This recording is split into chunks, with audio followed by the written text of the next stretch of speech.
আজকের ক্লাসে আমরা ডেসিমাল টু বাইনারি কনভার্সনটা স্টেপ বাই স্টেপ দেখার চেষ্টা করব। তো আর দেরি না করে চলেন ক্লাসটা শুরু করা যাক। তো ডেসিমালকে বেস 10 নাম্বার সিস্টেম বলে এবং বাইনারিকে বেস 2 নাম্বার সিস্টেম বলে। তো বেস 10 থেকে আমরা বেস 2 তে কনভার্ট করব এবং বেস 10 এ যে ডিজিট গুলো দেওয়া থাকে সেটা 0 থেকে 9 এর মধ্যে সীমাবদ্ধ। 0 থেকে 9 এর মধ্যে সীমাবদ্ধ এবং বেস 2 তে যে ডিজিট দেওয়া আছে সেটা 0 থেকে 1 এর মধ্যে সীমাবদ্ধ।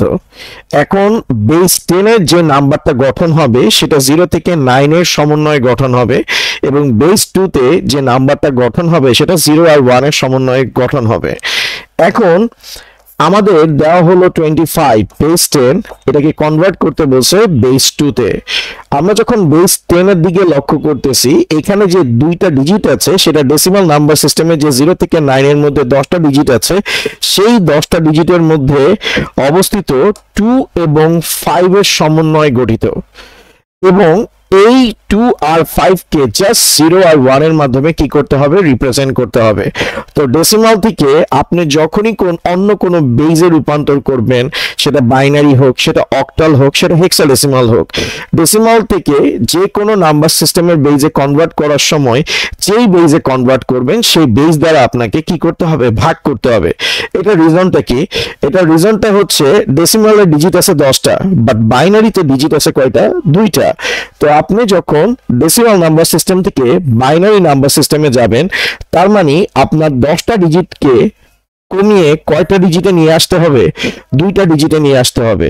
যেহেতু আমাদেরকে কমাতে হচ্ছে এবং সেই কমানোটা আমরা একবারে পারবো না, কারণ অনেকে বলতে পারে যেহেতু কমাচ্ছেন তাহলে আপনি সাবট্রাকশন কেন করছেন না? তো সাবট্রাকশন আমরা একবার করব, দুইবার করব, মানে একাধিকবার সাবট্রাকশন করতে হবে। তো যখনই একাধিকবার সাবট্রাকশন করতে হয়, সেই সাবট্রাকশনের পরিবর্তে আমরা ডিরেক্টলি কি করতে পারি স্যার? ডিভিশন ইউজ করতে পারি। অর্থাৎ আপনি 25 কে যদি 0 আর 1 এর মাধ্যমে মানে আপনি যদি 25 কে 0 আর 1 এর মাধ্যমে উপস্থাপন করতে চান, তাহলে আপনাকে সেটাকে পর্যায়ক্রমে কমাতে হবে। তো একবার কমালেই 25 থেকে আপনি 25 কে 0 আর 1 এর মাধ্যমে উপস্থাপন করতে পারবেন না, আপনাকে অনেকবার এই রিপিটেশনটা করতে হবে। তো যেহেতু আমরা কমানোর কাজটা একাধিকবার করব, তাই সেই জায়গায় আমরা সাবট্রাকশনের পরিবর্তে ওকে, তো যখনই আমরা ডেসিমাল থেকে অন্য যে কোনো বেজে কনভার্ট করব, সেই বেজ দ্বারা আমরা ডিভিশন করব। তো এখন আমরা 25 বেস 10 কে বাইনারি 2 তে কনভার্ট করছি। দ্যাট মিন্স 25 কে আমি 2 দ্বারা ডিভাইড করব। তো 2 দ্বারা যদি ডিভাইড করি, 25 কে 2 দ্বারা যদি ডিভাইড করি, 12, 24, 1, 12-1, অর্থাৎ আপনি যখনই 25 কে বেস 2 তে কনভার্ট করতেছেন, তো 25 কে আমরা কত দ্বারা ডিভাইড করব? 2 দ্বারা। 2 দ্বারা ডিভাইড করার পর যেটা আমাদের ভাগফল বা কোয়েশন আছে সেটা বাম পাশে বসবে এবং যেটা ভাগশেষ আছে সেটা ডান পাশে বসবে এবং মাঝখানে একটা হাইফেন হবে। অনেকে কিন্তু এটাকে মাইনাস বলে, কিন্তু আসলে এটা মাইনাস না, এটা হচ্ছে সেপারেটর। এটা ইন্ডিকেট করতেছে 25 কে 2 দিয়ে 12 টাইমস আমরা ডিভাইড করছি এবং সেখান থেকে আমরা কোন বাইনারি ডিজিটটা পাইছি? 1। অর্থাৎ আমাকে ততক্ষণ পর্যন্ত ভাগ করতে হবে যতক্ষণ পর্যন্ত 25 0 না হয়ে যায়। অর্থাৎ আমাকে ততক্ষণ ভাগ করতে হবে যতক্ষণ পর্যন্ত 25 এর মধ্যে কোনো বাইনারি ডিজিট আর অবশিষ্ট থাকবে না। তো এখন দেখেন 25 কে আমি 2 দিয়ে 12 টাইম ডিভাইড করছি এবং সেখান থেকে আমি বাইনারি ডিজিট কত পাইছি স্যার? 1 পাইছি। এখন আমার আবার ভাগ করতে হবে, কারণ আমার একবার কমালে কিন্তু 25 টোটালটাই 0 আর 1 এ চলে আসবে না, আমাকে সেটাকে পর্যায়ক্রমে কমাতে হবে। আর পর্যায়ক্রমে যখনই কথাটা চলে আসে সেখানে সাবট্রাকশন ইউজ করা যায় না, সেখানে ডিভিশন ইউজ করতে হয়। তো এগেইন আমরা 25 কে তো একবার 2 দিয়ে ডিভাইড করছি, এগেইন আমরা 12 কে 2 দ্বারা ডিভাইড করব। তো 12 কে আমরা যদি 2 দ্বারা ডিভাইড করি, 6 to 12, তাহলে 6-0, দ্যাট মিন্স 12 কে 2 দ্বারা ডিভাইড করলে আমরা ডেসিমাল ভ্যালু পাচ্ছি 6 এবং বাইনারি ভ্যালু পাচ্ছি কি 0। 6 কে 2 দ্বারা ডিভাইড করব, তো আমাদের আসতেছে কি 3-0। এবার আমরা 3 কে 2 দ্বারা ডিভাইড করব 1, তো আমাদের এখানে আসতেছে হলো গিয়ে 1-1, অর্থাৎ এটা ইন্ডিকেট করতেছে 3 কে 2 দ্বারা আমরা একবার ডিভাইড করছি এবং সেখান থেকে ভাগশেষ পাইছি 1।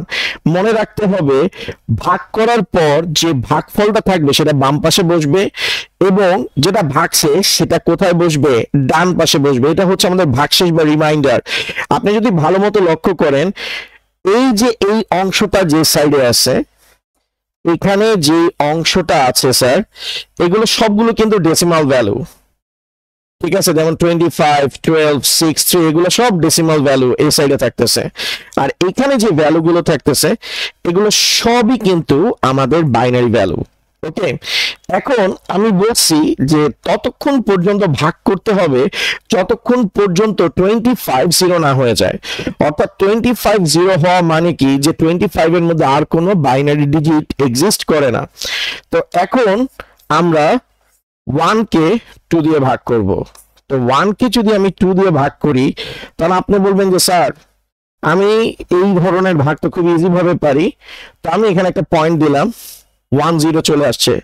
সিম্পল, 5 দিয়ে ডিভাইড করলাম, হয়ে গেল 0। তো এখন দেখেন আমি বলছি এটা 0 হইতে হবে। আর বাই দ্য ওয়ে, ডিজিটাল ডিভাইসে কখনো কোনো ফ্র্যাকশন নিয়ে কাজ করা যায় না। ডিভাইস বা হার্ডওয়্যার লেভেল হচ্ছে ইন্টিজার ভ্যালু নিয়ে কাজ করে। আর বাইনারি নাম্বার সিস্টেমে 0 আর 1 এই দুইটা ডিজিটই এক্সিস্ট করে, তাদের মধ্যে কিন্তু কোনো ফ্র্যাকশন কাজ করে না। এখন আপনি বলবেন যে স্যার, যে আমরা যে অনেক সময় যে ফ্র্যাকশন দেখি ওইটা কিভাবে আসে, ওইটা যদি আপনাদেরকে বুঝতে হয় তাহলে আপনারা তাড়াতাড়ি আমার কোর্সে এনরোল করেন। সেই কোর্সের মধ্যে সবকিছু ডিটেলসে আমি এক্সপ্লেইন করছি এবং আপনার নাম্বার সিস্টেম সহ আইসিটির যতগুলো চ্যাপ্টার আছে সেই চ্যাপ্টারগুলোতে আপনি ক্লিয়ার কনসেপশন নিতে পারবেন। আপাতত আপনারা এতটুকু মনে রাখেন যে ডেসিমাল থেকে বাইনারিতে আমরা যখন কনভার্সন করতে যাব, যেহেতু আমরা কম্পিউটার নাম্বার সিস্টেম নিয়ে কাজ করছি, কম্পিউটার নাম্বার সিস্টেমে কখনো হচ্ছে ফ্র্যাকশন নিয়ে কাজ করা যায় না। তার মানে এই প্রসেসে আপনি কখনো যেতে পারবেন না। তো এখন আপনি বলবেন তাহলে 1 কে আমরা কিভাবে ডিভাইড করব? তো আপনি যদি এই জায়গায় 1 নিয়ে নেন, 1 কে যদি 2 দিয়ে মাল্টিপ্লাই করা হয় তাহলে এখানে কত চলে আসবে স্যার? 2 চলে আসবে। ওকে, তো ভাগের নিয়ম হচ্ছে এর আর এর গুণফল মাঝখানের ডিজিট থেকে ছোট হবে অথবা কি তার সমান হবে, কখনো কিন্তু বড় হতে পারবে না। কিন্তু 1 এর সাথে 2 কে মাল্টিপ্লাই করলে 2 চলে আসছে এবং 2 কার থেকে বড়? 1 এর থেকে বড়, যেটা ডিভিশনের রুলস কে ভায়োলেট করে। তো সেটার জন্য আমাদের এখন করণীয় কি? আমাদের করণীয় কাজ হচ্ছে এমন একটা ডিজিট নেওয়া যে ডিজিটটাকে 2 দিয়ে মাল্টিপ্লাই করলে 1 এর থেকে ছোট হয়। তো আমরা এটা তো নেওয়া যাবে না, এটা বাদ। আমরা হচ্ছে 1 কে 2 দিয়ে ডিভাইড করব। তো আমরা এখন এখানে 0 নিব, কারণ ডেসিমাল নাম্বার সিস্টেমের লিস্টে আমাদের কি আছে? 0 আছে। তো 0 কে 2 দিয়ে মাল্টিপ্লাই করলে 0, 1 থেকে 0 কে সাবট্রাক্ট করলে 1। তো এখন দেখেন আমাদের ভাগফল 0 আর ভাগশেষ কত চলে আসছে? 1 চলে আসছে। তাহলে এখানে আমরা ক্লিয়ারলি দেখতে পাইতেছি 25 ডিভাইড হয়ে 12 হয়েছে। 12 থেকে 6 এ গেছি, 6 থেকে 3 তে গেছি, 3 থেকে 1 এ গেছি এবং 1 থেকে কোথায় গেছি? 0। তার মানে 25 ভাঙতে ভাঙতে এক সময় কি হয়ে যাচ্ছে স্যার? 0 হয়ে যাচ্ছে। তার মানে এখানেই আমাদের ডেসিমাল নাম্বার সিস্টেম নিঃস্ব হয়ে যাচ্ছে। তো যেখানে ডেসিমাল শেষ হচ্ছে সেখান থেকে আমাদের বাইনারি নাম্বার সিস্টেম কি হচ্ছে? শুরু হচ্ছে। তো যেহেতু এখানে ডেসিমাল নাম্বার সিস্টেম 0 হয়ে যাচ্ছে, তার মানে আমাদের এই জায়গা থেকে বাইনারি শুরু হচ্ছে। তো এই জায়গা থেকে আমাদের বাইনারি শুরু হচ্ছে, কারণ একটা স্টেপ শেষ না হলে কখনো আরেকটা স্টেপ শুরু হয় না। যেমন আমি যদি আজকে এখানে মারা যাই তারপরেই কিন্তু আমার পরকালের লাইফ কি হবে, শুরু হবে। কারণ আমরা মুসলিমরা বিলিভ করি যে আমাদের ইহকালও আছে, পরকাল আছে। তো ইহকাল শেষ না করে তো পরকাল কখনো স্টার্ট হতে পারবে না। তো যেখান থেকে আমাদের ইহকাল শেষ হবে সেখান থেকে আমাদের পরকাল কি হবে, শুরু হবে।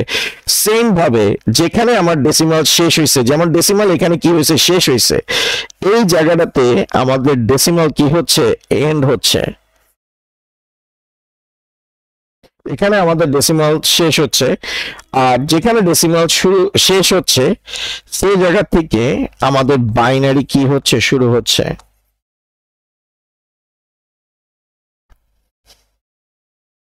ওকে, সেই জায়গা থেকে আমাদের বাইনারি শুরু হচ্ছে, এবং যেখান থেকে শুরু হচ্ছে সেটাকে আমরা বলি এমএসবি, এবং যেখান থেকে শেষ হচ্ছে সেটাকে আমরা বলি কি, LSB.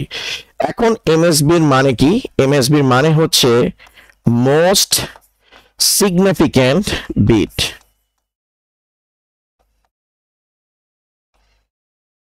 এমএসবির full form most significant bit, আর এলএসবির ফুল ফর্ম হচ্ছে লিস্ট সিগনিফিক্যান্ট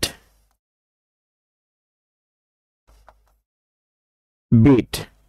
ওকে, তো আমরা এমএসবি টু এলএসবি কাউন্ট করব, এবং এগুলো হচ্ছে আমাদের সকল বাইনারি ডিজিট। তাহলে আমরা ফাইনালি লিখতে পারি 25 বেস 10। আমাদের ফার্স্টের ডিজিট আসতেছে কি